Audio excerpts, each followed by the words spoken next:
Welcome back, watch people. Now today we are going to talk about the term perfection, and we're going to talk about the three most commonly found fit and finish issues that you're likely to come across on your Rolex watch. Now if you believe all the forums that you read, if you believe all the messages that you'll see on forums, if you believe all the videos that you might see on YouTube, the word, or you would be led to believe that the word perfection and Rolex kind of go hand in hand, if you like, and to some degree I'll go along with that, to a large degree. But there are issues with Rolex's fit and finish. For me, and I'm going to be honest, it's not the first brand that springs into my mind when I think of the word perfection. Brands such as Lange & Söhne, Vacheron Constantin, even brands like Jaeger-LeCoultre, Breguet, for an example, FP Journe. There are a number of other brands that would be in the forefront of my mind, perhaps, before Rolex. Patek Philippe is another one, of course.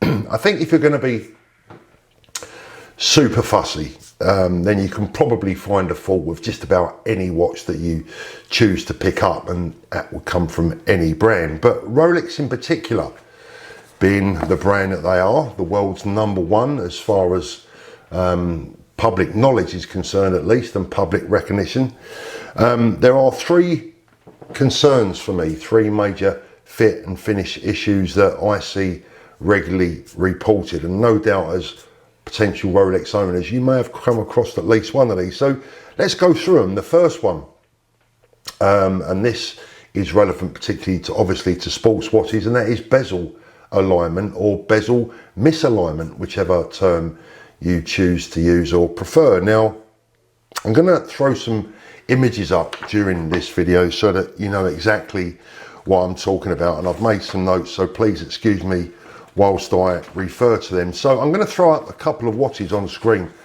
both of which happen to belong to me. The first one is one of my James Cameron Rolex Deep Sea Sea Dwellers. Now it's ironic, on this particular watch, I'll just throw up the first image, and this is without any explanation on it, if you like. If you look at the bezel alignment at 12, you can see it's not quite right. Now ironically, if I go one click on, it goes just slightly past the 12 o'clock, and I'll pop up another picture now and you can see exactly what I mean by the slight misalignment.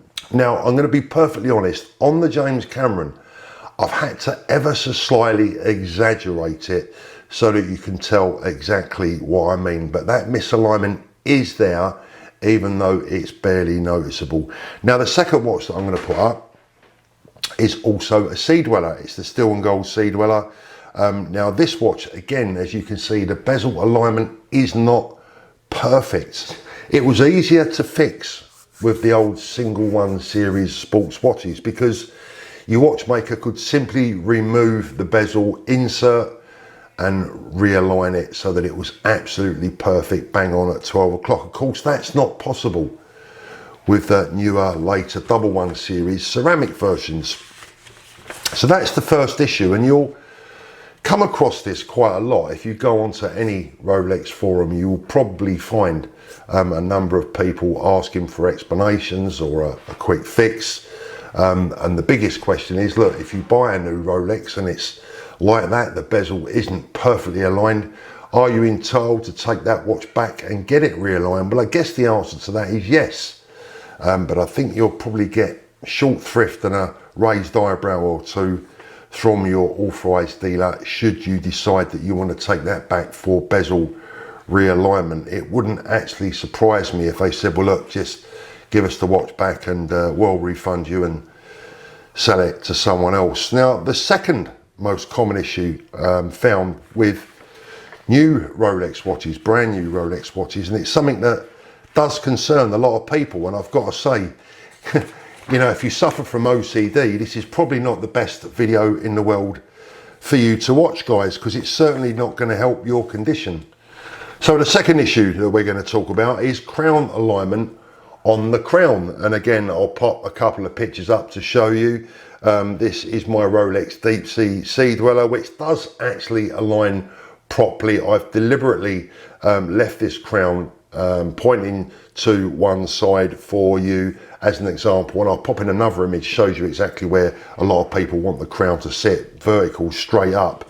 Now I would say that probably 9 out of 10 crowns that you do up on your Rolex watch will not end up being tight, sufficiently tight and the correct tightness with that crown pointing directly upwards.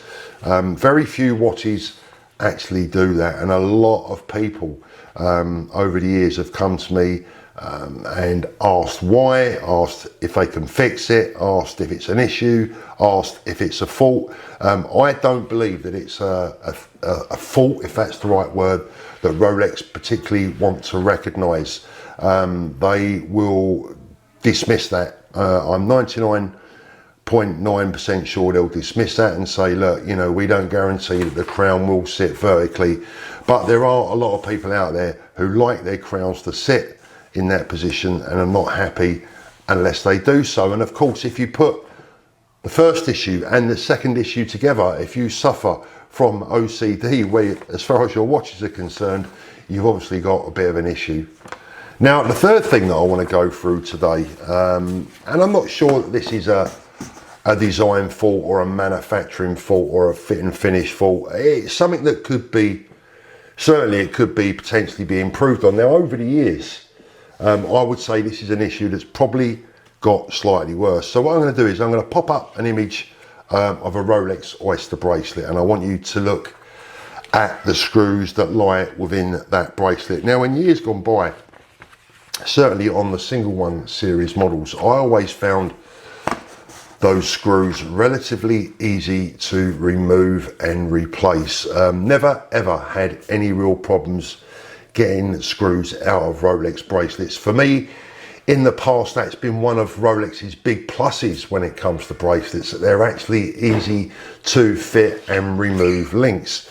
I have to say that increasingly I'm getting reports, and I've found myself that Rolex seem to be going the extra mile with these screws when it comes to tightening them up. Now, I'll pop another picture up on screen, and that is of one of the screws when it has actually come out of the bracelet. Now, if you look at the screw head, if you look at the thread, you will see what looks like a white powdery residue around that thread. Now, what that is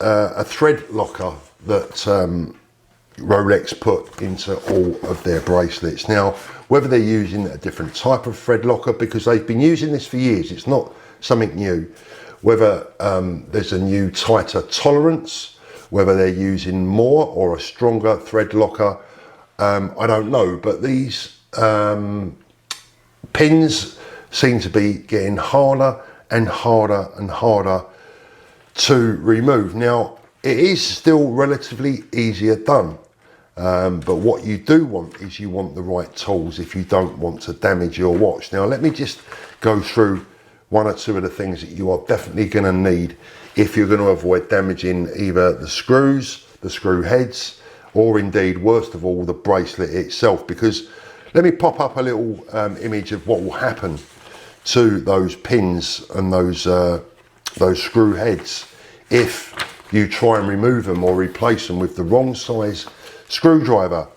You'll see you'll get a damaged head. Now, that is basically caused through the wrong size screwdriver being used, the wrong thickness and the wrong length, the wrong width, if that's what you want to call it, and also there's been no heat applied to the bracelet. Now, what does that mean, no heat applied? If you've got a screw in your Rolex bracelet that you just simply cannot get out, the quickest way and the biggest tip that I can give you is to heat up the base of that bracelet by using a proper, you shouldn't be using a lighter or anything like that, but let me see, I did take a picture of one actually. If I pop up the picture of one of the tools that I used to use, which was like a micro flame tool that was enabled you to direct the heat particularly precisely where you wanted it, on the underside of where that screw thread is. If you heat up for about 5, 7, 8 seconds and then use your quality properly fitted screwdriver, that screw will almost definitely come out a hell of a lot easier. Now, it's very important, as I say, that you get both the head and the thickness, the length of your screwdriver absolutely correct, because you will damage your screw, you will damage your screw head, you can easily slip. And I would also recommend that you buy some jeweler's tape. You can get those along with the micro gas torches on eBay. Very simple items to get. I'll pop another picture up of what a bracelet looks like when it's been taped up or masked sufficiently for you to be able to pierce that tape with your correct fitting screwdriver, and if you do slip, you're not going to cause any damage. Now, once you've done that and you want to replace the screws, you can use all sorts. There's a lot of different thread lockers out there, but I would recommend that you use a relatively mild strength one, a low strength one, so that in the future, if anyone wants to get those screws back out again, it's not going to cause a massive problem in doing so. But this is another common problem with modern day Rolex watches, which I've found has increased as time goes by. I've never, as I've said before, I've never really had any problems getting screws out of links before in the past. You get the odd one that maybe has really got itself jammed or locked in there, but a little bit of heat applied, the right side screwdriver, there's never a problem. But these modern day watches, the screws seem to have been fitted to an extremely tight tolerance. And look, to some degree it's a good thing. It means you're never going to lose your watch. They're never going to come unscrewed through everyday use. But I think sometimes they're just done up a little bit too tight. And if you are purchasing a new watch and you're in your local Rolex authorized dealership getting the links removed, it's a good idea to check the condition of the links both before and after they've been removed, because a lot of people working in these stores won't necessarily take the precautions that I would take, and they can end up damaging either your bracelet or indeed your screws. So guys, as always, I hope you've managed to learn something there. If you enjoyed the video, a thumbs up would be really and truly appreciated. I'm rapidly closing in on those 25,000 subscribers, which is great news for us, because we can then take this channel further and further, and I can work even harder on your behalf. Thanks for watching, and we'll speak again soon.